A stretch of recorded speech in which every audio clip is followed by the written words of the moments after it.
M1160, WCCSradio.com.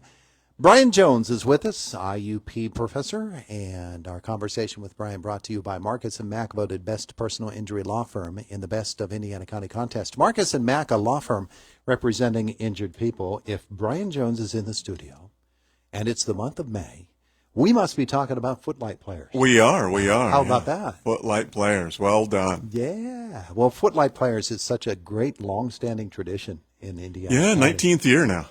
Is it really? Yeah. Wow. It's been a while.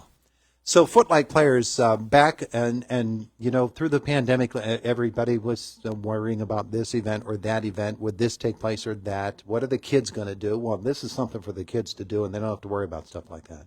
Right on. And it's really good to be back in the swing of it again. In 2020, we did a little something online. In 2021, it was awfully difficult, and we just shut down because we couldn't deliver what we've always delivered, which is a creative day camp with a lot of interpersonal interaction between the kids and getting them in the same tribe, so to speak.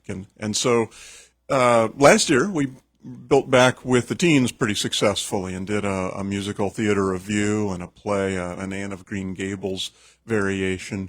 And then this year we're bringing back the young kids. And if they've completed third grade and up, we have a very special Finding Nemo Jr. Oh, yeah. For them, yeah. So there'll be roles for kids that can sing and for kids that can't, too. Everybody gets a place on stage in Footlight Players. It's not a competitive thing. It's a get everybody on stage and make something beautiful together. Yeah. So give me the framework of it. We'll start June 19th and we'll conclude July 15th.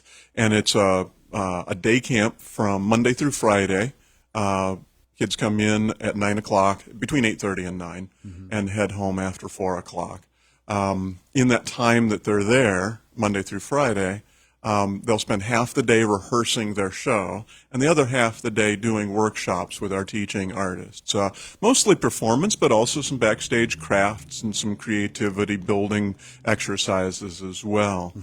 We try to make it not like school. It isn't really a school, although we do some what we call scholarshiping for families that have not quite the means to participate. We can talk about that later. The conclusion is this year 3 performances on a Festival of Plays Friday and Saturday, and they're for the whole community. We have a really good turnout. People come from all over to come see the kids perform. Yeah, absolutely. So how many kids are we talking about? We'll Is have there about capacity? There is a capacity. We hit it a few years ago, right around 80. We're aiming for about 50 kids between the 3 shows that will distribute the roles pretty well, we think. We could take up to 60 this year and still be pretty solid. We're right at about 25 right now, and there's plenty of room for folks to register. Okay, so for folks who want to get their child involved.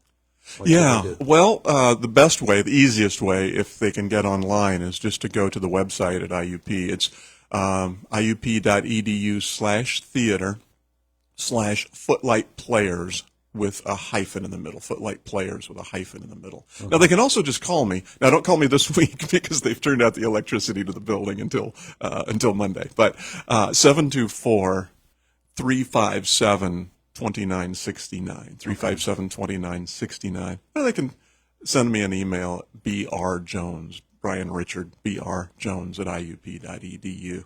But the easiest way is to get on that Footlight-Players. Yeah. So you mentioned cost.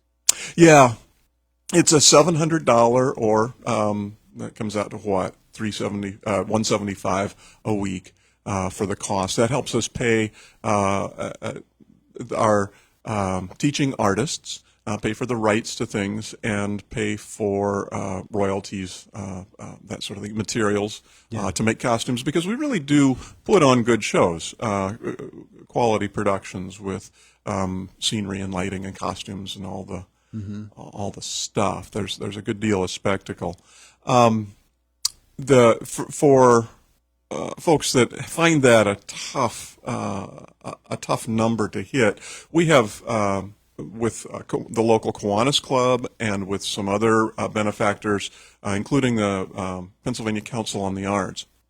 We've got some funding in place to help anyone who wants to attend to attend. We've never turned anybody away ever for not being able to pay for it. So they can get in touch with me and we can work out a plan. All right, that works. That works very nicely. All right, so when we talk about that's the framework. Now let's talk about who's working with these kids. Well, we have former IUP graduates who are coming back as teaching artists, and many of them have been through Footlight Players. Mm-hmm.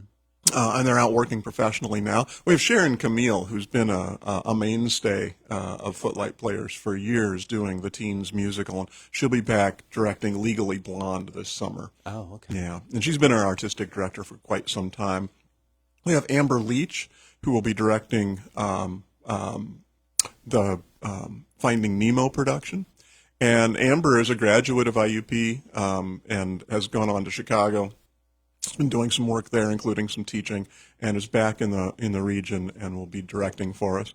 My daughter, Maddie, who's away doing film school right now in Germany, will be back to direct As You Wish. It's a spoof on the Princess Bride. Yeah, Princess Bride. Yeah, it's called The Bride Princess. It had to be, didn't it? Sure. It's sort of a Shakespearean-styled spoof on that, and it's funny. It's a great romp, and that'll be enjoyable as well. Now, we also have Tucker Topol and Carly Long Trimble, who have come back year after year to do our scenery technology and get that stuff in place. Yeah.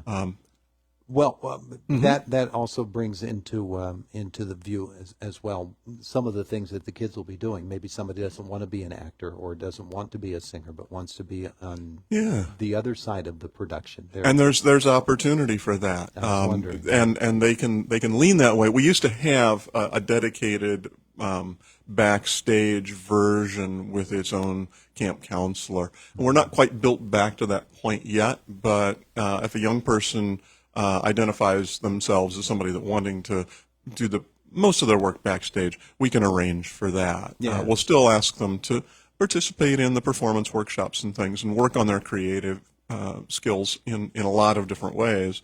But they don't have to be on stage for the performances. Yeah, well, that's one of the things about it is when you have that sort of a well-rounded experience, that helps you understand what happens backstage and what you need to do backstage. If you have the idea of what's happening on the stage, that sort of builds you into being able to work backstage. Absolutely. In fact, that's the way I came up. I'm a scenic and lighting designer by practice, but I've done a lot of performance. I've even gone off to do a Commedia dell'arte camp in Italy before, just to understand what's happening on stage, so that I can support it better. So you're absolutely right. Yeah. So Footlight Players is coming, and it's next month. So it's not that you have to be extra hustle here, but it would be good for you to get an idea of how many people you have coming. And it really would. Yeah. So folks, get in touch with Brian, find out about Footlight Players. In the course of a normal day for the kids at camp, you mentioned how the day breaks out between morning and afternoon, but they're going to really get involved in the craft. Yeah, let me go into a little more detail there, if I may. What we'll do when the kids of all ages come in, we'll break out into warm-ups at 9 o'clock, and they'll go through a series of exercises with their teaching artist, just to warm up for the day. And then the campers, the younger folks, will begin their rehearsal process. They'll go to a rehearsal room, and they'll typically have 2 people or 3 people working with them. Some of them will split off to work on some dance. Others will be working on music, perhaps, and others will be working on staging in small groups, and working on their characters and coming to understand who are these wonderful people that they're performing and portraying on stage. The teens in the morning, we find that they don't rehearse really well. They're a little slower starting, it seems. So we'll bring them into workshops in the morning, and that might be an improvisational workshop, They might be working with some craft goods, doing some painting. We've done a little bit of puppetry and mask work from time to time. Oh, yeah. Yeah, and we're not firm yet on what all of the workshops will be this summer, but they'll always take advantage of what our teaching artists bring to the table. I imagine we'll be doing some film and video workshopping this summer as well, with Maddie coming back, and we have a comm media student from IUP who's interning with us, who will be doing some of that work as well. Zapek will be helping out there. So the Footlight Players begin next month again. brjones@iup.edu. Correct. That's the email address for folks to contact you directly and get this thing whole rolling. Sounds like a lot of fun for the kids. And they'll find information at theater/footlight-players at the IUP website. Very good. Brian, thanks so much for coming in. You bet. Thank you for having me. We appreciate it. It is the voice of Indiana County, WCCS 101.1 FM, AM 1160, WCCSradio.com. Fox News is coming next at the top of the hour. We will follow that with news with Josh Woodison from the WCCS newsroom. A check of sports right after that as we roll through this Thursday morning together. It's Indiana in the Morning, always presented by First Commonwealth Bank.